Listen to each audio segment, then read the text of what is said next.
بسم اللہ الرحمن الرحیم۔ مولا علی علیہ السلام کا بچپنا اور آغوش پیغمبر۔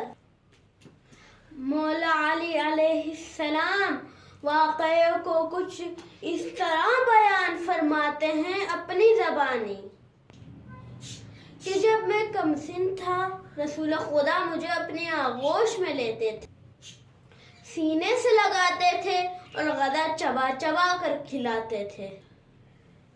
اپنی خوشبو سے میرے دل و دماغ کو معطر کرتے تھے۔ انہوں نے میری باتوں میں غلط بیانی اور میرے کردار میں کوئی نقص نہیں پایا۔ میں قدم قدم پر رسول خدا کی پیروی کرتا تھا اور اس طرح ان کے ساتھ رہتا تھا کہ جیسے ایک شیرخوار بچہ اپنی ماں کے ساتھ رہتا ہے۔ رسول خدا مجھ سے اکثر فرماتے تھے کہ میں ان کے کردار کی پیروی کروں۔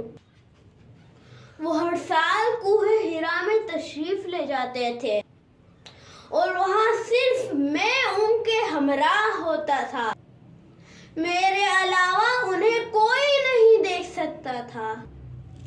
میں وحی اور رسالت کے نور کو دیکھتا تھا اور پیغمبر کی خوشبو محسوس کرتا تھا۔